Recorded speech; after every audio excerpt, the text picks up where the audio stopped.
Moving over to wide receiver, Big Mike and Keenan Allen have both been phenomenal lately with Justin Herbert healthy. And this week, they're in a Battle of Los Angeles where they get to be the home team.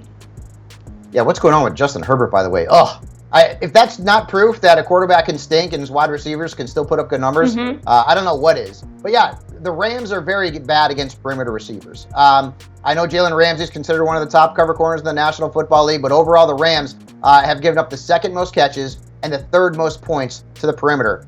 So Mike Williams is going to be in a lot of lineups. And then Chris Godwin. Chris Godwin is not putting up like massive numbers, right? But at least his floor is still double digits, right? 12, 13 points. But I like the matchup against Carolina this week. The Panthers have allowed the 6th most points to slot receivers and the 5th most points to wide receivers overall. And if you watch Tom Brady, Jen, he doesn't throw the ball deep anymore. Last week, it was all dinks and dunks, and those dinks and dunks went to Leonard Fournette and Chris Godwin. So I'm going to start Godwin this week with confidence.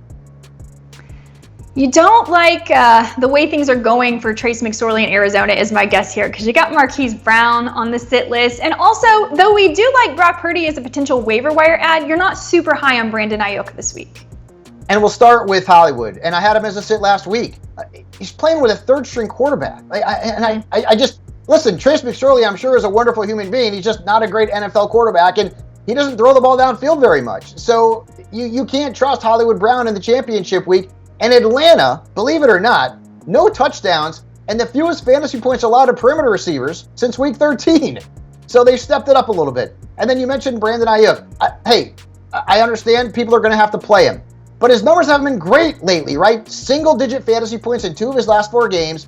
He's got the Raiders this week. They've allowed 3 touchdowns and the 6th fewest fantasy points to perimeter receivers. So it's actually not a great matchup. And Purdy's been going to George Kittle a ton, which, by the way, thank you. I have Kittle in a couple of championship rosters this week.